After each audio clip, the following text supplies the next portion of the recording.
looking for the mystery beneath the northern star, looking for the pot of gold at the rainbow's end, hoping that I find it soon beneath the gypsy moon. Hi, welcome to Be My Guest. Today we have an encore visitor. We have an author who has also become a freelance editor and writer. We have Ed Lundergan. Welcome, Ed. Thank you. From Warren. Warren. I listen up, but you can't reach him unless it's West Brookfield. It's an odd story. It's an odd story. Yes. I remember, Ed, you had joined us back, I think, when we started, around 212, 213. Right. And you've been with us. This is your third time, perhaps? Third time. All that time, some of you may remember that Ed is the author of The Long Journey Home. It's a series in the Devil's Elbow. Right. Historical, based on your area. It's historical fiction, based on actual events that happened in 1660 to, those books cover 1650 to 1721. Follow the main two characters through their life. But I decided to make it a 3-novel series because I'm going to follow the same family, Parker family, through 350 years. So that's the new book coming. The new book, The Farmhouse, hopefully will be out sometime after the first of the year. The Long Journey Home and the Devil's Elbow, I definitely remember reading them. Now, the new one's coming out maybe the first of next year? Yeah, thereabouts. I still have a lot of work to do now, on it. you are also you've become an entrepreneur in another way. Tell us about that. Well, I have been writing for years, both for myself and at work and what have you. And I have writer friends who said, would you take a look at this? So I've done editing. And I've had this bouncing around inside of me, and finally about 6 weeks ago, 2 months ago, I told my wife, I don't want to go back to my job. She said, no. I said, great, that was an easy decision. So I've started my freelance writing and editing business, and it's a blast because I get up in the morning, I love to go to work. You're your own boss. Yeah, those of us who become entrepreneurs, I think what it takes is you have to be a very self-motivated person. I was just going to say, you have to have some discipline. Yeah, well, I'm not sure I'm that disciplined, but I do know that I have to sit there because what I do takes hours and days. Right. You know. I do. If you're editing somebody's... If it's great, it's wonderful. Yeah. I just finished a manuscript that was phenomenal. Women's fiction never was my thing. I couldn't put this down. I was reading 30 pages ahead and had to catch myself. Wait a minute, go back and edit it. Yeah. And she's a first-time author. It's absolutely wonderful. Well, you're part of the Writers... Worcester Writers Collaborative. That's right. I'm pretty sure that, yes, we did. We had some authors from there on way back when we started. Okay. In fact, I think I was telling you, my co-producer Glenn and I did go down there and tried to film an interview right there at the cafe. Right. It was too loud. Yeah. It was much too loud. We couldn't get... But from that visit, I mean, we had some wonderful authors on here. Good people. We really a lot did. of good people. So now, when did you make the decision to freelance as an editor, writer? Probably about 3 months ago. 3 months ago? 3 months ago. And I mean, it'd been kind of rolling around in me for a while. And I thought about it, but then, you work, you get your paycheck, you whatever. And then I finally decided, if I'm going to do it, I'm going to do it. My dad's 89. Just a kid, huh? He's just a kid. He still drives. He lives by himself. He's doing fine. Yeah. But I was talking about this, and he said, you know what, don't wait, because pretty soon you'll be 89, so just do it. And it's like, so here I am. Yeah, somebody else in my life I've told that. Don't wait for heaven's don't sakes. wait. Go for it. Just do it. Just do it. So how do you balance? How can you balance writing your new book plus working as a freelance editor and writer for other people? How do you balance? I'm also on the board of the Warren Public Library and the Quabog Historical Society, and I do writing for them also. I'm also writing a newspaper column. So how are you doing all this? I don't sleep an awful lot. No, I just have to kind of balance it. When I have editing work I do, that's primary, of course. Yeah. My books really they come second or third, but I'm writing articles on historical events for the local weekly, the Quabog Current. And those due every 2 weeks, so that's kind of neat. So I keep on prioritizing. So you enjoy all that? Oh, I do. Oh, every single one. That's important, isn't it? Oh, it is. It's very important. To enjoy what you're doing. You have to enjoy it, because if you don't, it's just drudgery. Going back to now, we've done this before, but now where are you originally from, Ed? I'm from Worcester. You're from Worcester. I grew up in Worcester, went to school in Worcester, met my wife. We moved to West Brookfield and lived there 8 years. And then she was working in Westboro and I was working in Worcester, and the commute got a little too much, so we moved into Leicester. We were there for 15 years and decided we wanted to move back, and that's when the housing market crashed. Yeah. So we waited a few years and we moved back to the West Brookfield area 3 years ago. That's a beautiful area. I grew up in Wilbraham. Right. And Gary Blanchard is our resident musician-songwriter. Right. And he is from West Brookfield. And I was explaining to his wife, and he and his wife, that when I was in school in Wilbraham, Mm-hmm. they would bus the kids in from West Brookfield. Why? Because they were building the high school. What we thought was very unfair is when the high school was done, instead of waiting for this class to at least graduate with us, they ripped Right. the kids out by the beginning of our junior year. Mhm. We never forgot it. Yeah. And suddenly it's like invisible. They're gone. Yeah. It wasn't right. Yeah. They should have let that class go, you know? I know. I hear you. Probably the cost of busing, perhaps. Probably. But Those kids had goodness, to get up like at 5 a.m. just to get bused to get to Wilbraham. not a good thing. It's really well where you are. It's country. It is country. Compared. West Brookfield and Warren are two beautiful towns. They're absolutely gorgeous. West Brookfield has kind of the quintessential New England common. Mm-hmm. The white congregational church with the fountain in the middle, the ball field for the kids, all the beautiful stately homes all around it. It's a band shell. It's pretty nice, yeah. So it's great living out there. And if you're an IFC, you meet so many authors or people who want to be authors. Somebody who wants someone to edit, how can they reach you? You can give me an email. It's ed.londergan, LONDERGAN, @gmail.com. Or you can actually give me a call, 508-864-8685. Or you can go to my website, edlondergan.com. Yeah, that's Okay. that's really good. Now, Yeah. how do you handle it? People call you or they email you, Hmm? and you say, I really need somebody to edit this for me. Do they have to wait in line, or can you pretty much accept them? I can accept Or is there them. like a rule you have that? I mean, it depends. I was doing 3 manuscripts recently, and someone came and said, I have one I want. And it's like, fine, I can get to it in a week. And they went, oh, that's okay, fine, so that's not a problem.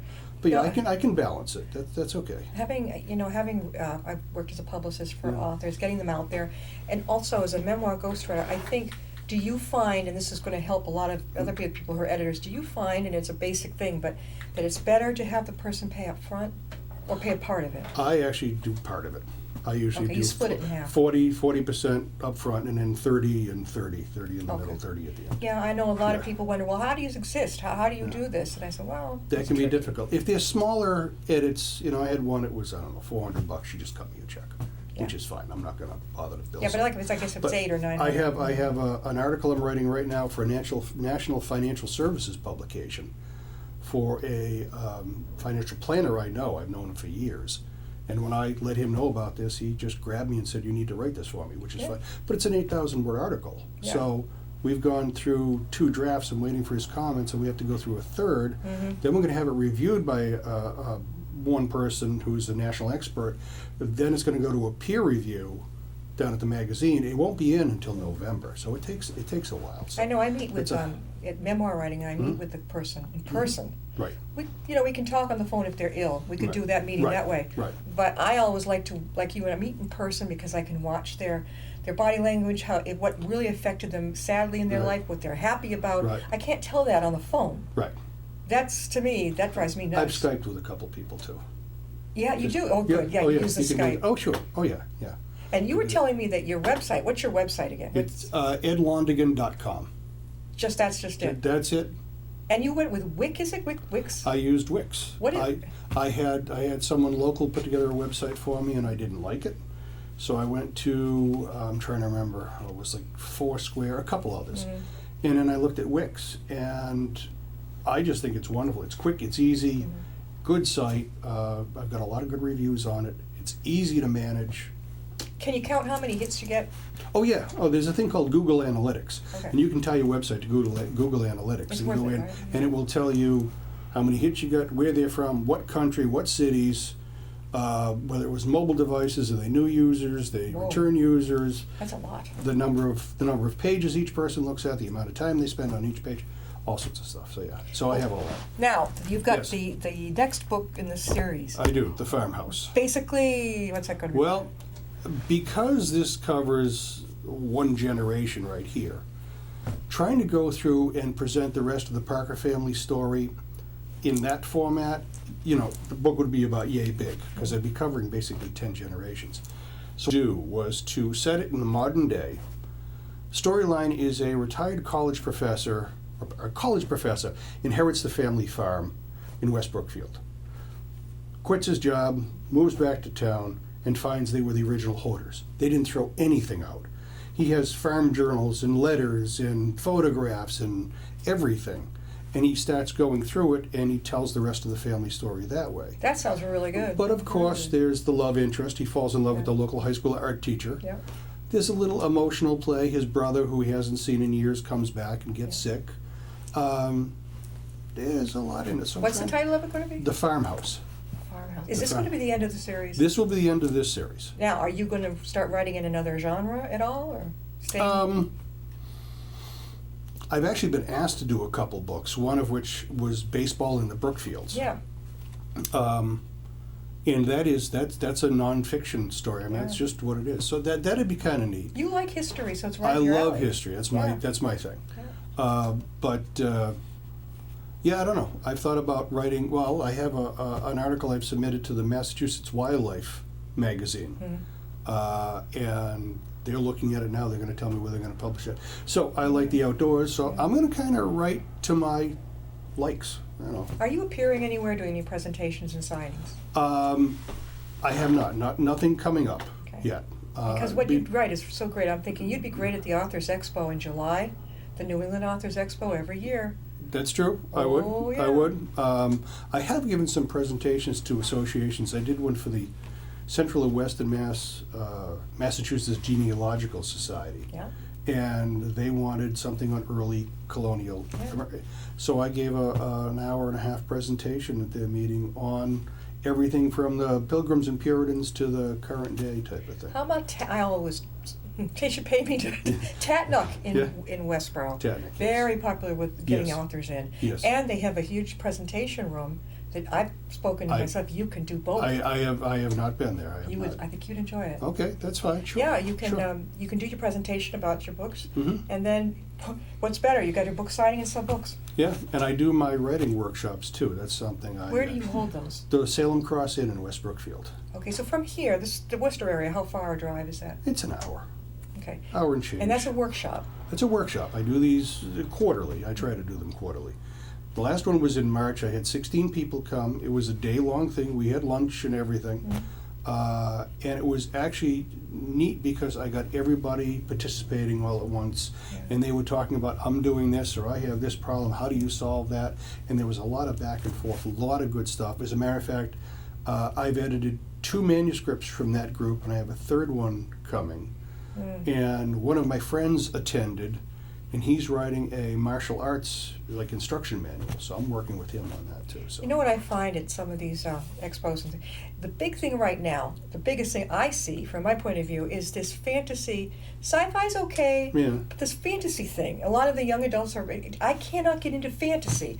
There are some sci-fi I will find enjoyable if it has a chance of maybe happening someday. But fantasy with dragons and fairies, no. Well, I can't.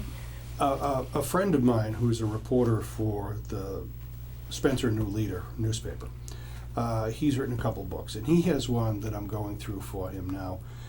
It's a science fiction horror murder mystery, which you go, what? And that's when he told me about it, I kind of went, oh, okay. But it's actually a pretty good story. Yeah, it is. It is. So When you edit, what Yes. is it like? You're getting into stuff. What's it like to be an editor? What do you they give you? They give you their manuscript. They give you the manuscript. And your job is to read it and make any corrections. Right? Well, I'll go through and I'll look at spelling and punctuation and grammar, but I will also, because there's proofreading, which is just punctuation, grammar, spelling, that type of stuff, quick stuff. Or there's full-blown copy editing, which is going through the entire manuscript, looking at not only spelling and punctuation, but also at content, like, did they repeat something 3 times? Yes, yeah. And did they say it differently each time? Is it in the first person over here, and all of a sudden it switches to the third person over here? Looking at the content and saying, you know what, maybe part of chapter 3 is better at front of chapter 1, or you move this to the back. What do? Do you literally write on your copy, or you make a whole new copy? Most of it's in Word these days. So you don't, they don't send you. I had one who sent me a paper manuscript. I like that. And I went through and took my red pen and went through everything, and I made comments and suggestions and little critiques, and I also give a write-up. I give a full-blown write-up, probably 2 or 3 pages, in addition to all the comments that are It's in got to the be hard, document. because you know what, a writer, God love him, God love it. Everybody has an ego. Oh, yes. And you must feel sometimes like you're walking on eggshells with a particular personality. Woo. You do. You have to keep in mind that people spend a lot of time on this. This is their dream. And especially if they've never written a book before, they've never been through the process. But yeah, it's fun to be able to help someone. That's how I look at it. I am helping someone. Yeah. Because I firmly believe just about anybody can write. I had people at my workshop who said, no, I can't. And there was a young girl there, a teenager. She told me she wants to make her living writing about horses. Ooh. She already knows that's what she wants to do. Good. So she started putting together an article, and it was just published in the Massachusetts Morgan Association magazine. Right.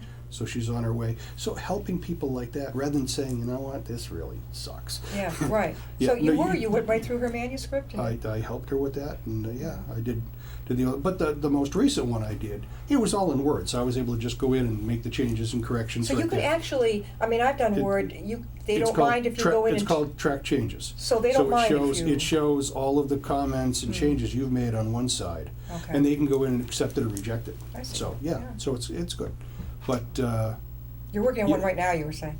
yeah, I am. It's the women's fiction, which it's good.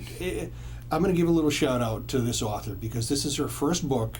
It's Kathy Sloan. The book is in Laguna, and it's going to be coming out on Amazon soon. But she's a wonderful author. I really enjoyed it. Would appeal mostly to the ladies, perhaps? Well, that's what I thought. Yeah. When I started going through it, it's like, okay, women's story, I don't know. But it just really caught me. And A mystery? no, it's a story of a woman's search for freedom, reaching her dreams, and perseverance. It's really what it comes down to. So, but some you really enjoy, and some you don't. Yeah. And sometimes you're writing something for someone, and they can't give you all the information that you need, and it's kind of tough to slog through it. Yeah. Then give them something, and go, well, that's not what I wanted. Well, then we need to talk, type of thing. Do you ever meet face to face with them to go over? Sometimes I do, yes, Yeah. and sometimes I don't have to. You know, a lot of it's email these days. Yeah, you I which know. is- I guess I don't know if the world is old fashioned, but I love to be with the person, just like this. Be with them, spend an hour and a half with them, because there's so much, and I write very quickly. That's Yeah. my form of shorthand. Okay. And then when I do, I get it home, and then I don't even wait. I sit down, and I'll spend a couple hours going over exactly what, let's say it was you, just what you told me, just like that. Yeah. Then I can proceed for a number of days and hours ahead, then to begin to put it together. I enjoy the sit down. I've done one phone one because she was ill. That's Yeah. it. Usually, what we do is we meet. Say someone's in the Boston area. Yeah. Well, let's see. I would find a library, which is a wonderful, quiet. Right. You'd find a room. Perhaps meet in Marlborough Mhm. or something like that. That's not hard for them. Which I know has a good area. Right. Northborough's great. Millbury Library is. Millbury is I beautiful. have met with many different clients. Upstairs in the quiet area, you can go off and you two could. Nobody knows. Yep. You can spend hours up there talking. Right. Love it. Yeah. But it's a nice, especially from people from your area, like Right. West Brookfield. One of my clients is, I think, from Dudley, and Okay. she and I meet. It's easier. Right. Southbridge, Dudley, Yeah. it's easier to meet right there. Right. So it's sort of like a halfway point. Right. It so is, that everybody's it is. sort of. And it's not that far off the turnpike. So. No. So how long have you been in the Worcester Writers Collaborative? I actually joined, I guess it was a year or so ago. I wasn't really active, but since I've started all of this, I've become more active, do posts and help people. Sometimes you get questions, what about this type of thing? I'm going to refer everybody to you so they're a lot of good people. Definitely. So they can come down and talk to you too. Sure. But yeah, it's been about a year and a half, I guess. Yeah, I'm usually not one to join that type of stuff, But you like this one. I do. I don't go to a lot of writing workshops or, let me tell you how to write. The only way to write is sit down and actually do it. Right. Yep. Slog through it and start writing and don't stop. But see, they see you as an accomplished author already, and you're also an editor. Right. So they see somebody that they can take a lot of suggestions from. That's what I That's would feel if That's I, true. if I They was do. them. They do. Which is fine. I'm Yeah. always happy to help people. Did you It's- major in English in college? Political science. Poli-sci. Poli-sci. And how did you get into writing? What did you do I after? have always been writing. Yeah. Since I was a little kid. When I was in elementary school, I write stories. And all through school, high school, whatever. And then went to college, wrote a few things, and had them published. And then, life got in the way. And I didn't write for a number of years. I did business writing, had a few articles published and stuff. But then I just decided one day, you know what? I grabbed a notebook and a pen and started Just writing. started Out doing came the devil's elbow.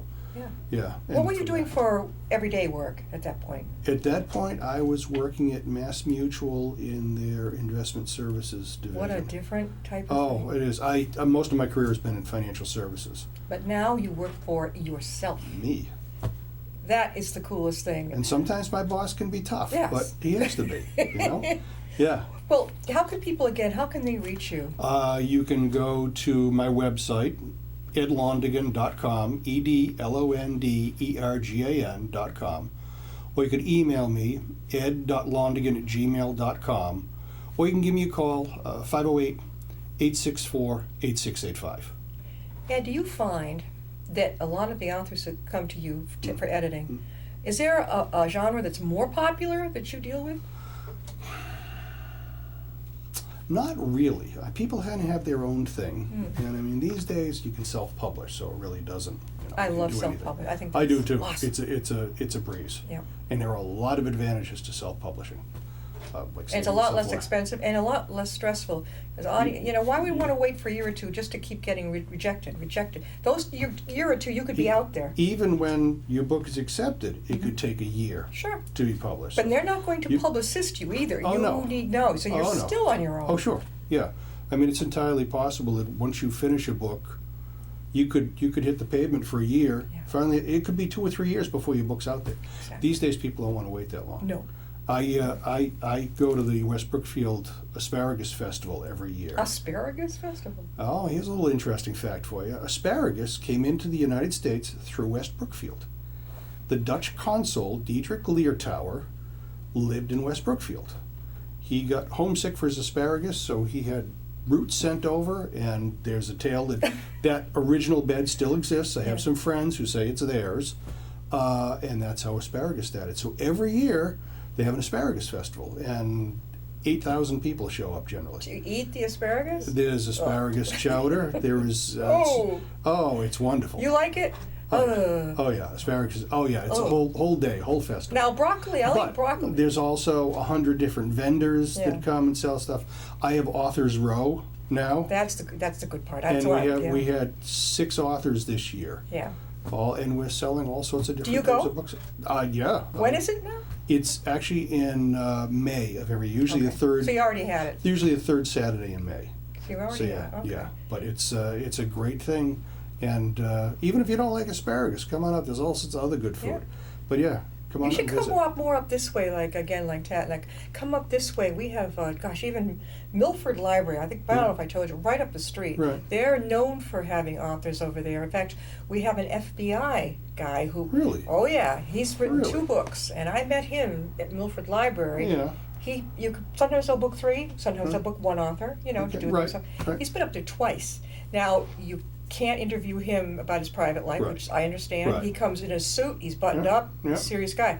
But his 2 books are probably based on the knowledge that he has. Okay. And they're page-turner thrillers. I mean, the Wonderful. man is amazing. I love those. Oh, that's my favorite. I mean, the other thing is I read every day. Yeah, me At too. least an hour, probably 2. Mhm. I go to our local library. There are actually Where 3 do you libraries. find the time Uh, with all you do? I read in bed. Yeah, I always have. I always have. Yeah. Since I was a little kid. But don't you find that you're reading at 1:30 in the morning too? Sometimes. Yeah, and then you Sometimes. But Yeah. being our own bosses, you can get up at your own time, right? Yeah, well, yeah, to a degree. Do you ever find that you have a pile of books by the bed? Oh, I have. So I'm not I always alone have, in this. I Okay. have a pile of books next to the bed. I have a pile of books on my end table.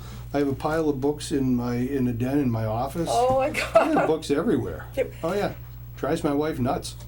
Okay, what I have to do on my bookshelf is I have to go through every once in a while, weed out what I'm really not going to read, and donate it right here to the library. Well, we do that too. We have a Yeah. bunch of books. You Yeah. have to donate Yeah. them. You hate to part with them. I don't know what it is. If you go to a yard sale, if I go to a bookstore, I rarely come out empty-handed. Love it.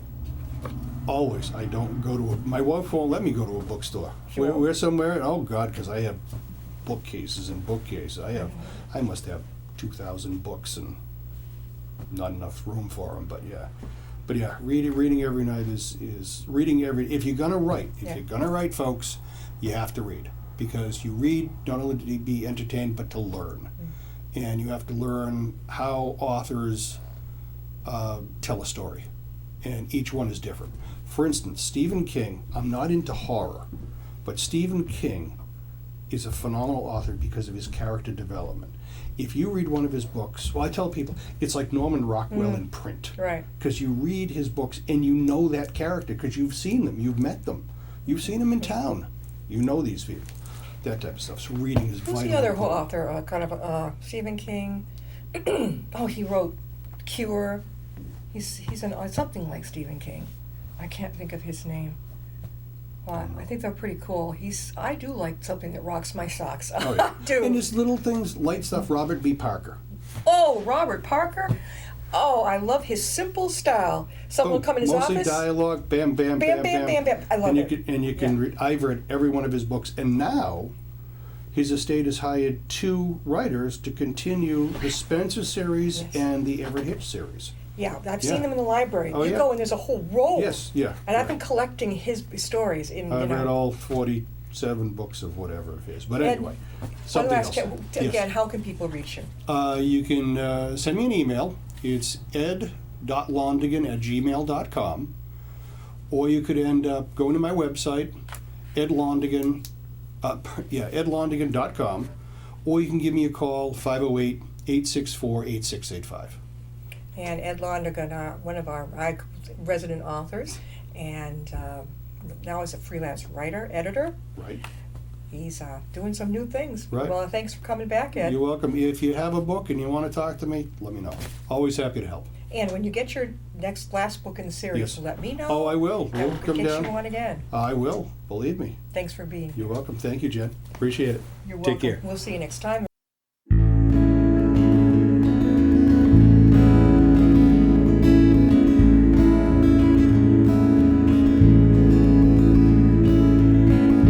Riding on a shooting star, heading out toward a dream. Tomorrow's even closer than it seems.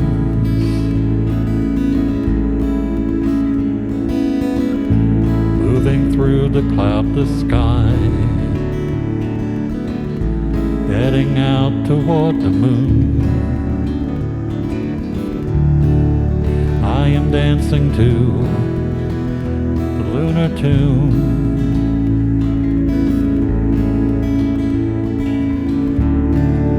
Life goes by so quickly, time just slips away. But tomorrow brings a brighter day.